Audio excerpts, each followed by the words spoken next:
మీ business ఏదైనా మీ ఊర్లో promotion చేయాలంటే అది సుమన్ టీవీతోనే సాధ్యం. ఇప్పుడే సంప్రదించండి.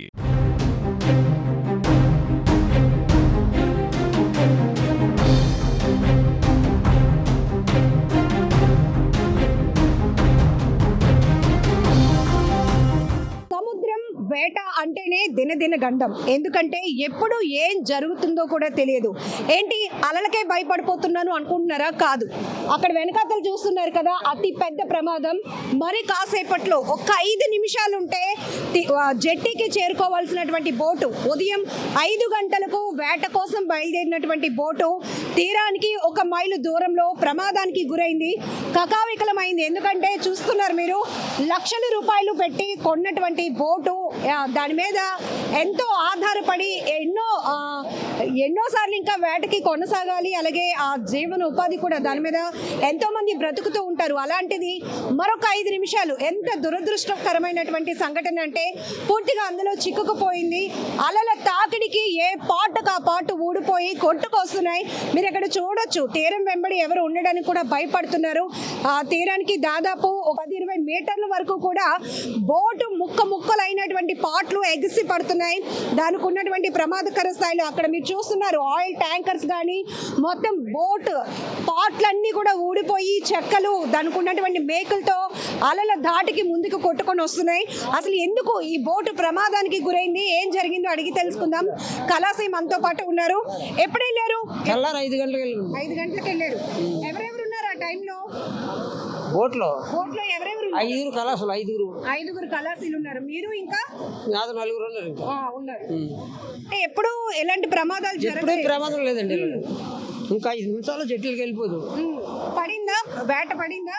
చేపలు ఉన్నాయండి మొత్తం అనుకున్నట్టుగా, అందుకే వెంటనే రిటర్న్ అయిపోయారు.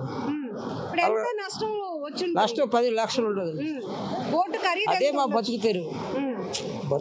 తెల్లారు వెళ్తే సాయంత్రం వచ్చేస్తాం. నీకు ఎవరు కావాలి అప్పులు చేసుకుని వెళ్తావు.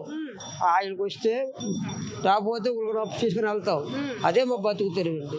ఇవాళ మా ఆస్తల్లో పోయింది. మా బతుకునే దారి లేదు, భవిష్యత్తు లేదు. ఒక బోటు కొంటే దాని మీద 10 మంది దాకా బతుకుతారు.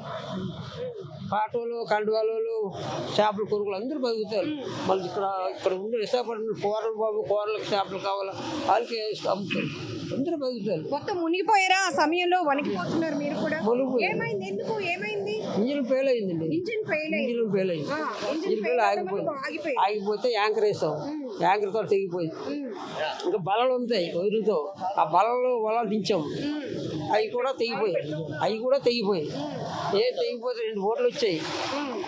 కృషిగారు లాగారు, వేసిన తాళ్ళు కూడా తెగిపోయాయి. ఇలా తెగిపోతే ఇంకా బోటు తెరలోకి వెళ్ళిపోయింది. ఇంకా రక్షించలేము అనేసి 3 మనుషులు ఎక్కించుకున్నారు. 3 మనుషులు ఎక్కించుకుని 2 ఉన్నారు బోట్లో. 2 నుంచి ఇప్పుడు ఇలా రాయి ఎక్కిపోయి ఇప్పుడు దిగి వచ్చారన్నమాట 2. అది మా బతుకు తెరుగు లేదండి. బతకాలంటే దారి లేదు. ప్రభుత్వం ఏదో మాకు దారి చూపెట్టి చేస్తే బతుకుతాం. ఏమైందమ్మా? ఏంటి బోటు ప్రమాదం ఏమైంది? అంటే నాకు ఈ సిచ్యువేషన్ తెలిసిన టైం అయితే నాకు 4:40కి ఆ టైం తెలిస్తే మా అన్నయ్య గారికి ఫోన్ చేసి చెప్పాను. ఫోన్ చేసి మా అన్నయ్య గారికి నాకు వచ్చిన ఫుటేజ్ కూడా మా అన్నయ్య గారికి పెట్టడం జరిగింది. బోటు 1 మైలు లాంగ్లో ఉంటుండగా ఇంజిన్ ఫెయిల్. అంటే ఇంజిన్ ఫెయిల్డ్ అయిపోతే మా బోటుకి యాంకర్ అనేది ఉంటుంది అనమాట. అంటే బచ్చ తెలుగులో ఉక్కు అంటారు దాన్ని. ఆ ఉక్కుని వేస్తాం అనమాట. ఆ ఉక్కు సీ కిందకి వెళ్ళి దాన్ని కరెక్ట్గా పట్టుకుంటుంది. అది పట్టుకుంటే బోట్ని మనం స్టాండర్డ్గా ఏ ప్లేస్లో అవుతుందో ఆ ప్లేస్లో ఆగుతుంది. మనకి ఉక్కు కరెక్ట్గా పట్టుకోపోయింది అనుకో, మనం ఎంత చేసినా సరే బోట్ని ఆపలేము. బోట్ని మనం ఎన్ని విధాలుగా ఆపాలన్నా సరే ఆపలేము అసలు. ఎందుకంటే మనకి ఎంత గట్టిగా ఈ ప్రమాదం జరగడానికి ఇంకో కారణం ఏంటంటే, ఇది బాగా ఈ బోటు తెరల్లోకి దగ్గరగా ఉంది. కొద్దిగా సీ లోనుకుంటుంటే వీళ్ళు గాలికి మా ఫిషర్మెన్స్ గాలికి అయితే అటైనా వెళ్ళిపోవాలి, లేకపోతే మేలుకైనా దూరాలి. అప్పుడు ఇంకా రిస్క్ అయిపోతున్నాం. చాలా రిస్క్ అయిపోతున్నాం. అంటే ఇప్పుడు ఇక్కడ బీచ్ ఇక్కడికి వచ్చింది కాబట్టి ఏదో దేవుడి దయ వల్ల మా అందరు దీన్ని బట్టి వీళ్ళు ఈరోజు అందరూ సేవ్ అయ్యారు, మాకు అదే చాలు మేము అనుకుంటున్నాం. కానీ కొన్ని కోట్లకి లక్షలకి సరిపడిన ఆస్తి ఒక రోజు మేము తెల్లవారు లేస్తే మాకు తెలిసి మేము గంగమ్మ తల్లికే 2 చేతులెత్తి మేము దండం పెట్టి బయలుదేరిన రోజులు మాకు. అలాంటిది ఈరోజు మా వాళ్ళకి ఇలాంటి పరిస్థితి వస్తుందని అనుకోలేదు. నాకు తెలిసి బాగా ఈ 2024 నుంచి కానీ మిగతా ఇయర్స్ నుంచి మా ఫిషర్ మ్యాన్సే ఎక్కువ శాతం చనిపోవడం, బోట్లు మునిగిపోవడం ఎక్కువ శాతం అదే జరుగుతుంది. ఓన్లీ మా ఫిషర్ మ్యాన్ మాత్రమే. ఇది మాత్రం మేము చాలా బాధాకరమైన విషయం ఇది మాకు. ఇప్పుడు మేము మాట్లాడిస్తూ ఉంటాం, మీ వేట కానీ మీ పనితీరు ఎంత కష్టంగా ఉంటుందో. చూడడానికి ఏదో బీచ్ అందంగా ఉందనుకుంటాం కానీ అంత అందంగా మీ బ్రతుకులు ఉండవు. చాలా కష్టపడతారు. వెళ్ళిన వాళ్ళు మళ్ళీ తిరిగి వస్తారో కూడా లేని పరిస్థితి. ఇందాక ఒక్కసారిగా భయపడ్డారా? బోటు అలా ఆగిపోయినప్పుడు భయపడ్డాం. బతుకుతాం బతుకు చచ్చిపోతాము, మాకు నమ్మకం లేదు బతుకుతామని.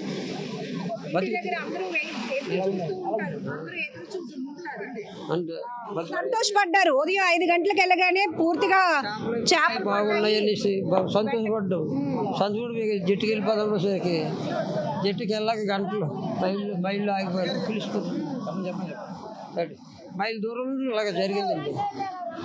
మీరు చెప్పండి, వెంటనే మీకు ఇన్ఫర్మేషన్ కూడా ఇచ్చారు కదా, అది చూస్తుంటే పాపం చాలా బాధ అనిపిస్తోంది.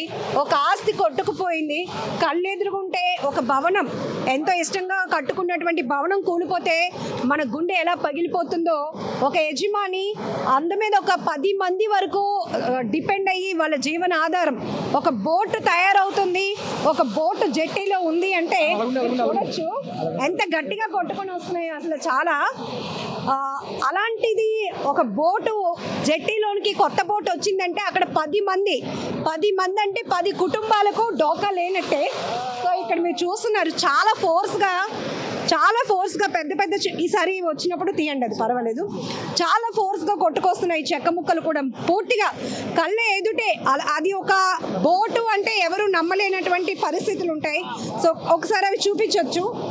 ఇంత అలల దాటికి ఇంత ఫోర్స్గా ఇవి కట్టుకొని వస్తున్నాయి. అందుకే పరుగులు పెడుతున్నాం ఇక్కడ మాట్లాడిస్తూ కూడా. చాలా మీకు ఇన్ఫర్మేషన్ ఇచ్చినప్పటికీ పరిస్థితి ఏంటంటే, అయితే ఈరోజు వాళ్ళు పెట్టిన ఖర్చు, వాళ్ళ ఆశలు మొత్తాన్ని గల్లంతయి బోట్ నీటిలో ఉంది, చెక్క ముక్కలై కనిపిస్తూ ఉంది. ఇక్కడ విషయం ఏంటంటే, ఒక బోటు మీద ప్రత్యక్షంగా దాంట్లో వెళ్ళి 5 కుటుంబాలు 6 కుటుంబాలతో పాటు పరోక్షంగా ఆ బోట్ తెచ్చే వేటను తీసుకొని వ్యాపారం చేసేవాళ్ళు, పాట వేసేవాళ్ళు, ఉప్పు అమ్మేవాళ్ళు, ఇలా రకరకాల ఎండి చేపల వాళ్ళు, రకరకాల జీవిత ఆధారాలు కూడా ఉంటాయి. ఇవన్నిటికీ ఈరోజు ఇబ్బందికరమే. దేవుడి దయ వల్ల ఎవరికి ప్రాణ నష్టం జరగలేదు. అందరూ వచ్చారు. ఆ పరిస్థితి కూడా లేదు పూర్తిగా. ఇప్పుడు మనం ఈ మాక్లైవ్ చేస్తున్న క్రమంలోనే అవన్నీ కూడా పూర్తిగా ఎక్కడికక్కడ డిస్మాంటిల్ అయిపోయింది. అది దేనికి పనికిరాదండి, బోర్డు దేనికి పనికిరాదు. యజమాని ఏడుపుకి గుండె రోతలకు కూడా మనం మాటలు లేవు. అని ఏమంటారంటే, ఈ రోజు వేటకెళ్ళడానికి కూడా అప్పు చేస్తానండి నేను, అంటే దానికి ఆయిల్ వేయాలి. ఆయిల్ వేసి ఈరోజు ఒక సుమారు 4 రోజులు వెళ్ళేందుకు పనికొస్తుంది అనమాట. ఏ రోజుకి ఆ రోజు వేట తెచ్చి అమ్ముకుని మళ్ళీ రేపు మార్నింగ్ వెళ్తూ ఉంటారు. అలా ఒక 4 రోజులు సరిపడే ఆయిల్ అంతా అప్పు చేసి మరీ వేసామండి. ఈరోజు మొత్తం అంతా ఆయిల్ నేలపాలు నీటిపాలు అయిపోయింది, బోటు ముక్కలు అయిపోయింది. ఈరోజు పట్టుకొచ్చిన వేట కూడా మొత్తం అంతా కూడా ఆ నీటిలో కలిసిపోయింది. మా జీవితాలు రోడ్డు పడినట్టు అని చెప్పేసి వాళ్ళు చాలా బాధను వ్యక్తం చేస్తున్నారండి. కళ్ళెదుటే 20 లక్షల రూపాయల ఆస్తి ముక్కలు అయిపోయిందని చెప్పొచ్చు. అందరికీ అర్థమయ్యే భాషలో అయితే మనం ఎంతో ఇష్టపడి కట్టుకునే ఇల్లు మన కళ్ళెదుటే కూలిపోతే ఎంత గుండెలో బాదుకుంటామో ఇక్కడున్న పరిస్థితి కూడా అంతే. ఆ బోటు యజమాని ఎన్నో లక్షల రూపాయలు ఖర్చు పెట్టుకున్నాడు.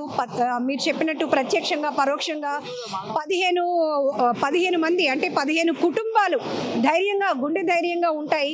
అలాంటిది మరొక 5 నిమిషాల్లో జట్టికి చేరిపోతుంది. దాంట్లో ఫుల్గా ఫిషింగ్ కూడా ఉంది. చక్కగా చాలా హ్యాపీగా ఉన్నారు వెళ్ళిన కళాశీలంతా. మంచిగా చేపలు కూడా పడ్డాయి అని చెప్పి ఆయిల్ మిగిలింటుండగానే మనం వచ్చేస్తున్నామన్న సంతోషం ఒకవైపు. ఎందుకంటే ఒక్కొక్కసారి వీళ్ళు వేటకి ప్రిపరేషన్కి వెళ్ళినప్పుడు వెంటనే ఫిష్ పడదు. అలాంటప్పుడు ఒక 2-3 రోజులు కూడా ఉండాల్సి వస్తుంది. కానీ వీళ్ళ అదృష్టం పడింది కాబట్టి రిటర్న్ అయిపోయారు కదమ్మా. అది అంటే గంగలోకి వెళ్ళిన తర్వాత అమ్మ గంగమ్మ తల్లి మా మీద చలువు చూపించి మా మీద ఆశ పెడితే వెంటనే అనకూడదు, మేము అనుకోలేనంత చేపని మా కడుపులో పెడుతుంది. లేదు అనుకుంటే మమ్మల్ని ఖాళీ చేతులతో కూడా మా హార్బర్కి పంపించిన రోజులు ఉన్నాయి. కానీ ఎవరికి కూడా మాకు మా ఫిషర్మెన్స్కి అందరికీ తెలిసి కూడా ఇలాంటి దారుణాలు ఎలాగ లేదన్నా ఒక 3 నెలలకు ఒకటైనా, ఒక 2 నెలలకు ఒకటైనా, ఒక సంవత్సరంకి ఒకటైనా సరే ఫిషర్మెన్స్కి మాత్రం ఈ సిచ్యువేషన్స్ జరుగుతాయి. కొట్టుకొచ్చింది ఆయిల్ బాక్స్, అది ఆయిల్ ట్యాంక్, అది ఆయిల్ ట్యాంక్. అది సార్ మీరు ఎన్ని గంటలకి ఇక్కడికి వచ్చారు? చూస్తుండగానే మొత్తం మేము సుమారు 4 o'clock వచ్చామండి. 4 o'clock వచ్చేసరికి ఆల్రెడీ ఇక్కడికి వచ్చేసి పూర్తిగా నాశనం స్టార్ట్ అయింది. ఆ మనుషులంతా బయటకు వచ్చారనమాట. ఒక్కొక్కటి లోపల ఉన్న సిలిండర్, గ్యాస్ సిలిండర్, తర్వాత చిన్న చిన్న పాత్రలు దొరికాయి అన్నమాట. మిగతా మొత్తం కూడా ఏవి దొరకలేదు. అక్కడ ఒక బాక్స్ ఉంది. ఆ బాక్స్ ఏంటంటే దాంట్లోని మేము పట్టిన వేట ఫిష్ అన్ని కూడా దాంట్లో స్టోర్ చేస్తారనమాట. స్టోర్ చేసి దాన్ని పట్టుకొచ్చి ఇక్కడ అమ్ముతారు. అలాగే ఆయిల్ ట్యాంకర్స్ కూడా తేలుతూ ఉన్నాయి. ఇవి ఇంకే పనికిరావండి, అన్ని పూర్తిగా స్పాష్ అయిపోయినట్టు, ఫినిష్ అయిపోయినట్టే. ఆయన పూర్తిగా వాళ్ళ కుటుంబం రోడ్డు పడినట్టు లెక్క అనమాట. ప్రభుత్వం ఆదుకునే వాళ్ళకి ఏదైనా చూస్తేనే వాళ్ళు రేపు ఉదయం తినడానికి కూడా బతకగలరు. అది ఒక బోటు ప్రమాదం, ఆ బోటు యజమాని కుటుంబంతో పాటు దాని మీద ఆధారపడినటువంటి 10 కుటుంబాలు తీవ్ర కన్నీటి పర్యంతం అవుతున్నారు. మాకు ఆధారం పోయింది. ఒక 5 నిమిషాల్లో తీరానికి వచ్చేస్తే ఎంతో సంతోషంగా సెలబ్రేట్ చేసుకునే వాళ్ళం. ఎందుకంటే ఆ తల్లి దయ ఉంటేనే, ఆశీస్సులు ఉంటేనే వెళ్ళగానే మాకు ఫిష్ పడుతుంది. లేదు అంటే 2-3 రోజులు కూడా ఉండాల్సి వస్తుంది. అలాంటిది ఉదయం 5 గంటలకి వేటకు వెళ్ళాము. చక్కగా ఫిష్ కూడా పడింది. ఆయిల్ మిగులు ఉంటుండగానే వచ్చేస్తున్నాము అని సరదాలో ఉన్నాం, ఆనందంలో ఉన్నాం. ఇంతలోనే మరొక 5 నిమిషాల్లో ఎంత దురదృష్టకరమైనటువంటి పరిస్థితి అంటే అందరూ చూస్తుండగానే ఇంకా అక్కడ బోటు అని చెప్పడానికి కూడా లేదు. మొత్తం పూర్తిగా ఎక్కడికక్కడే మీరు చూస్తున్నారు. పెద్ద పెద్ద చెక్క ముక్కలు కూడా కొట్టుకొచ్చి కాళ్ళకు తగులుతున్నాయి. దగ్గరికి వెళ్ళే ప్రయత్నం చేసినప్పటికీ కూడా ఇంకా ఆయిల్ ట్యాంక్స్ కానీ, లేకపోతే ఉదయం వేటకు పడినటువంటి చేపలు ఉన్నటువంటి స్టోరేజ్ బాక్సులు అన్నీ కూడా తీరానికి కొట్టుకొస్తున్నాయి. చాలా బాధాకరం. ఈ కుటుంబానికి ప్రభుత్వమే సహాయం చేసి ఆదుకోవాలని మనమందరం కోరుకుంటున్నాం. కెమెరా పర్సన్ శేఖర్తో లక్ష్మి, సుమన్ టీవీ, వైజాగ్.